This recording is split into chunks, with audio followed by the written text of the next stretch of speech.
Ini sebenarnya bersamaan sekali dengan mimpi saya membuat Fabu. Jadi semua teman-teman yang ada di sini hadir.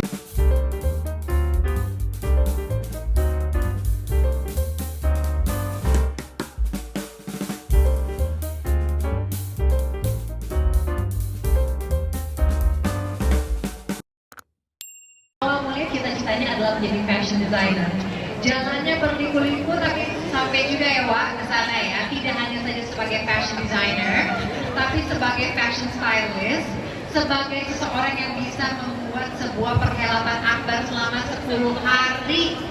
Ini benar-benar kayak Delano Fashion Week loh, dengan setiap hari ada kegiatannya. Acara opening yang rame luar biasa, Senayan City itu dipusyakan pada hari itu, bisa membuat sebuah digital collaboration exhibition seperti ini. Jadi kayaknya udah nggak usah diperkenalkan lagi ya. Kayaknya the guy speaks for himself. Kita berikan tepuk tangan untuk Karen Delano. Ini udah mulai banget ya, akhir. Karen, kamu energinya apa sih? Ada apa di dalam? Ada apa di botol minuman itu? Vitamin ya. Ya oke, kopi katanya karena kemarin juga ada acara ya dari begitu opening juga nonstop acaranya Tadi malam ya. Iya, ada party pun dari malam kan, ditutup dengan manisnya di klub. Oke, halo selamat siang semuanya. GBF Consultant ya. Kalau aku tuh setiap kali masuk ke kantornya Baby GBF, aku tuh selalu teriaknya gini, hello fabulous people. Aduh ya. Itu mereka tuh semua kayak pada kaget-kaget. Tergerang ya. Gitu, hai Nadia. Kamu kan udah biasa wawancara orang kan, Iya. udah tahu kan kurang lebih, jadi silakan. Selamat siang semuanya. Aduh wajahnya tegang banget lihat gue. Hai, halo. Ih, ada Uncle Bernard ya, Uncle B is here juga. Halo, selamat siang. Halo, aduh, kok diem aja sih? Coba tepuk tangan dulu dong semuanya dong buat GBF Consultant. Biasa kalau di program kayak gitu ya, ada yang pegang prompter nih abis ini nih kayaknya ya. Oke, Karen, again and again, congratulations Thank ya. you. Ini luar biasa loh, jadi benar-benar karena aku juga meliputin pas kemarin awal openingnya ya. Ini heboh banget. Cita-cita, gue tau banget, ini termasuk cita-cita kamu banget, bisa sekalian juga dengan launching fashion brand ya. Sampai dengan sekarang kita udah di penghujung acaranya. How do you feel first of all? Oh, I feel blessed, of course, karena ini adalah project mimpi. Ini sebenarnya bersamaan sekali dengan mimpi saya membuat Fabu.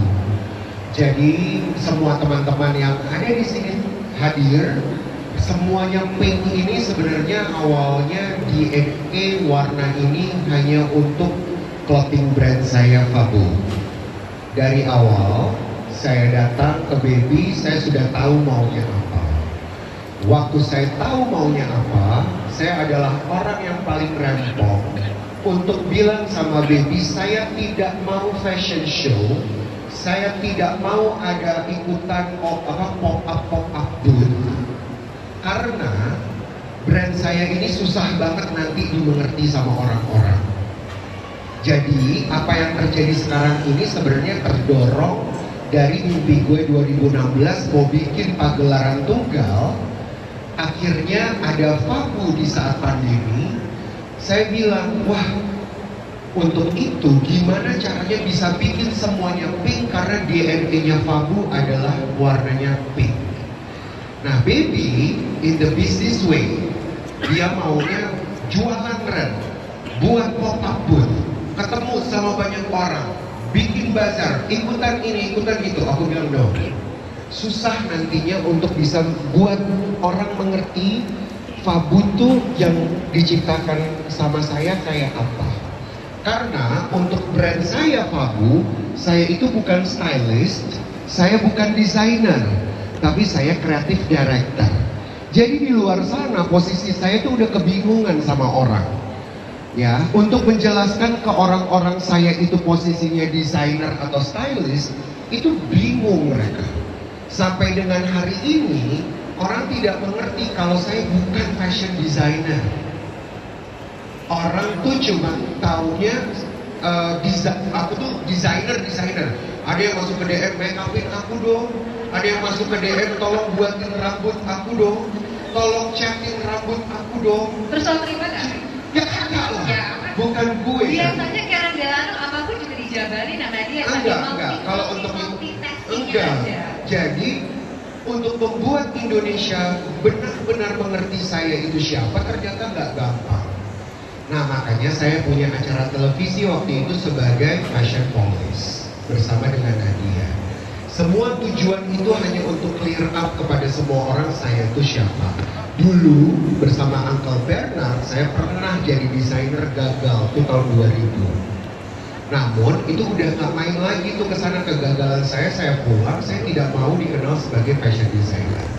Dengan adanya Fabu, nah ini beda lagi. Saya punya brand, bukan desainer.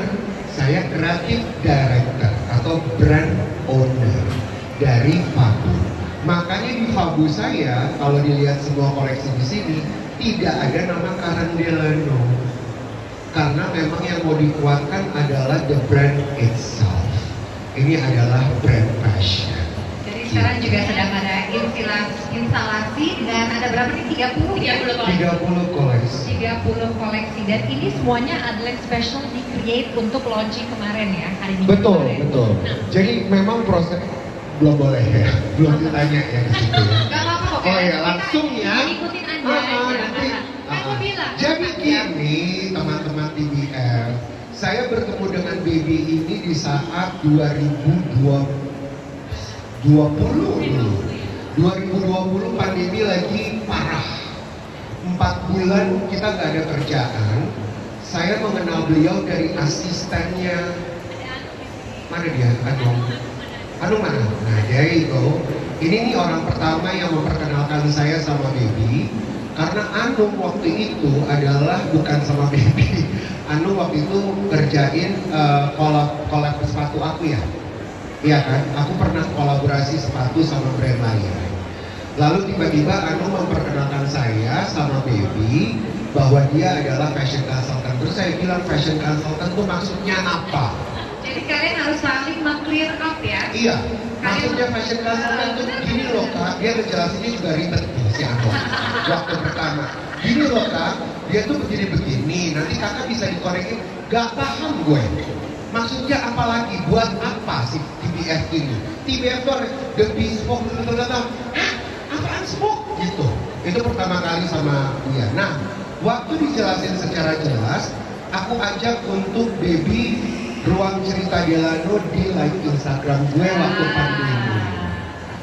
Waktu ngobrol live Instagram, ternyata baru mengerti, ini ternyata fashion consultant untuk membantu brand, menciptakan brand atau membantu brand owner punya brand. And I was like, wah keren banget Indonesia punya kayak TBF ini. Nah, saya langsung jatuh hati di saat itu sama Baby atau sama TBF, bukan babynya ya, TBF-nya. Saya jatuh hati sama TBF karena saya sekolah dulu di New York itu bidangnya dia yang dia buka TBF ini. Waktu itu saya pikir pulang dari Amerika saya mau jadi fashion consultant untuk bisa membantu teman-teman kalau mau punya brand saya bantuin. Untuk bisa punya brand dan buka toko, itu pelajaran saya dulu. Lalu saya bilang, loh kok ini kayak gue sekolah dulu ya gitu. Bagus banget. Nah yang membuat semakin oke, visi misinya Baby adalah untuk bisa memajukan brand lokal, fashion Indonesia. And I was like, wah keren banget. Di saat pandemi kita semuanya lesu, saya berpikir bahwa, wah Indonesia nggak akan mau ada pandemi, mau ada apa kalau kita yang buat brand sendiri, beli brand sendiri, makan dari brand sendiri, kita nggak akan jadi miskin nih.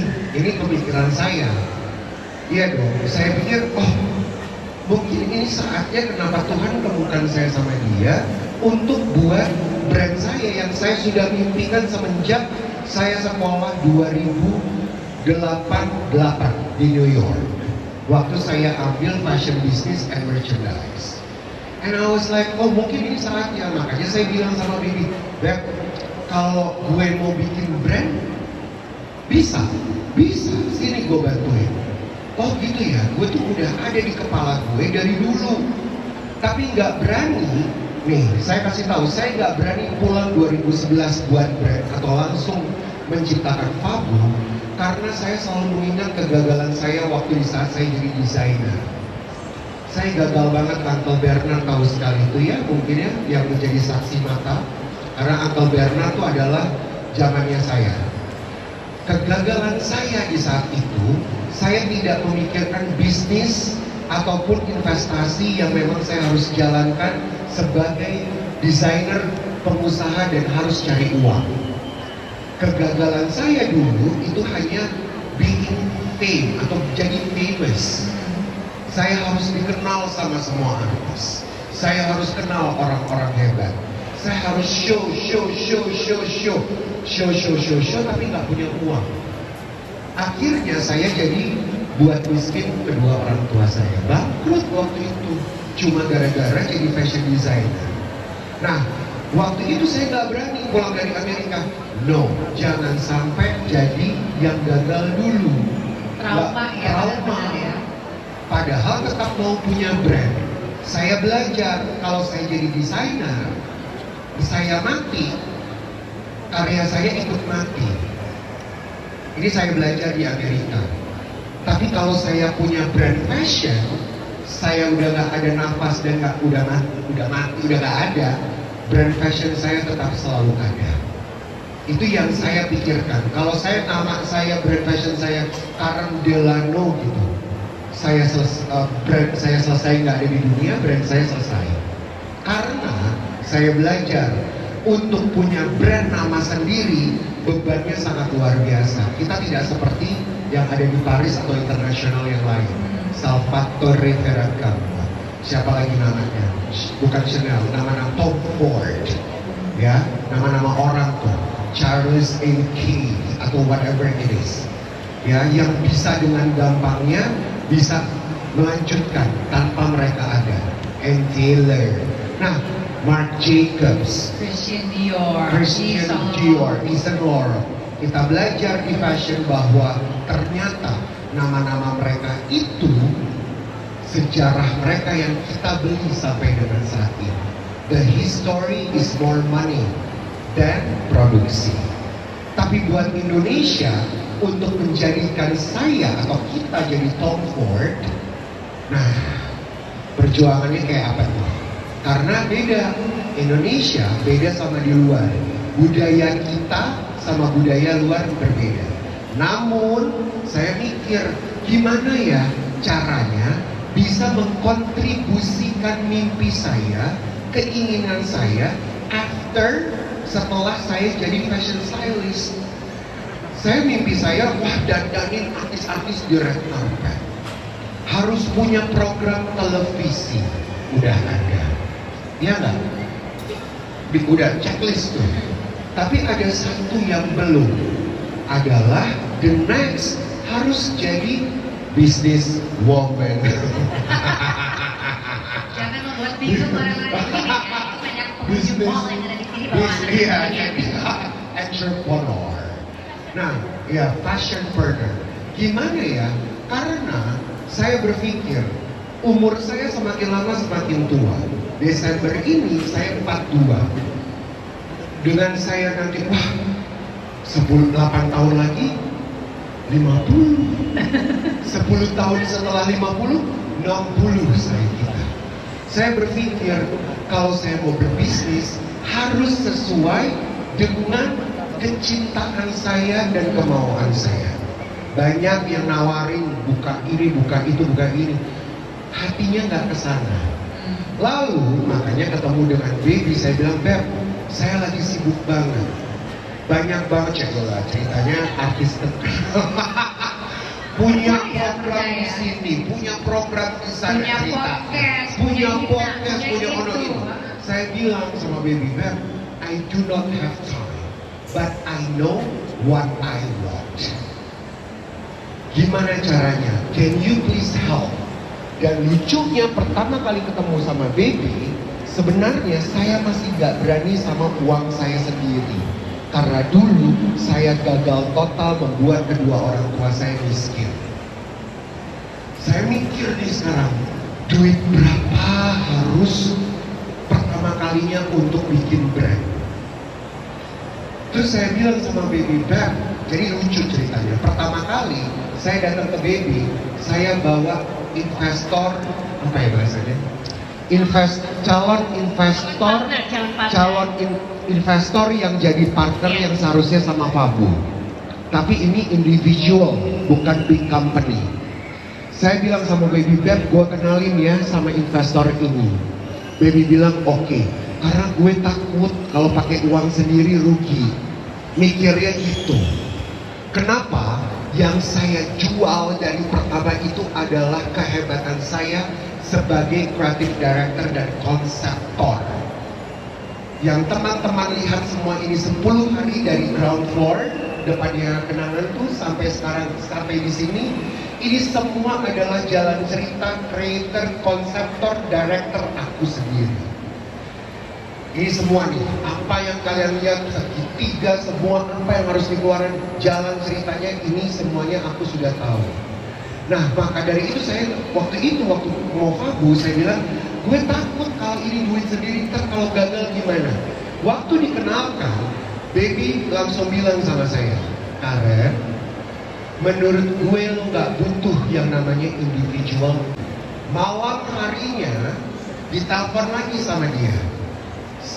Suami gue bilang, ini gue ingat sekali, suami gue bilang, si Karen kenapa pakai takut ya? Lo harus kasih tahu sama dia, justru seharusnya orang mau taruh duit di dia tanpa dia bilang, karena he's already a brand. Waktu dibilang kayak begitu, saya bilang oke, let's do it. Besok paginya bangun ragu lagi. Saya bilang lagi sama Baby, Beb, I only wanna put 50 million from my pocket. 50 juta saja. Boleh dong, kita kan yang baru-baru sebagai brand owner, boleh dong kita mikirin duit. Jadi bisa mulai membayangkan. Iya dong. Angka-angka Saya bilang, oke. sorry ya, gue kedengeran pelit, tapi gue nggak mau miskin gara-gara gue gagal sama brand gue yang akan gue ciptakan. Iya dong, Baby. Terus gue bilang, bisa nggak Beb? Bisa, gue bantuin. Tapi, gue ada tapinya lagi. Gue cuma punya 2 bulan untuk spirit. Oke, tapi kebayang gak sih isu kamu ini nih ya, brand ini jadi bahan obrolan rumah tangga mereka loh. Segitu pentingnya. Artinya kan emang udah Lebih dibahas lagi, ya. kan? Heeh. Enggak, karena TBM punya peraturan, mungkin teman-teman yang bersama TBM udah tahu kan, hanya jam kerja. Saya nggak peduli nggak pakai jam kerja itu, tim TBM di sini saya WhatsAppin sampai jam 1, keluar semua konsep dan gambar. Karena biasanya orang kayak gini kreatifnya baru malam. Malam. Ya kan? Heeh. Iya kan? Saya terserah nih, siapa suruh lu bikin grup, bener kan? Yang penting kita tuh masukin semua, tangtik. Kalau saya ke kantor TBM kan seminggu sekali. Iya kan? 1 jam, berapa? 2 jam. Jadinya 4 jam. Saya bikin 4 jam. Emang Gak bener. peduli. Emang bener, ini kan juga tadi ya, waktu Anda tuh cuma 10 menit. Lo tuh harus maunya ciptain ini, enggak. Tapi kita, walaupun kalian tidak di fashion, you gotta know, harus tahu, bayangkan. Kalau lu brand, lo mau dikenalnya sebagai apa? Udah sesimpel itu. Tapi kalau misalnya nggak tahu, gue cuma punya duit 100 juta buatin brand nih, buka bengkel aja bisa. Untuk, iya kan? Untuk brand dan lain-lain. Nah maksudnya, ini ceritanya adalah dari mimpi yang sekecil itu, memang ada proses bersama TBF. Tadi TBF bilang 6 bulan kan.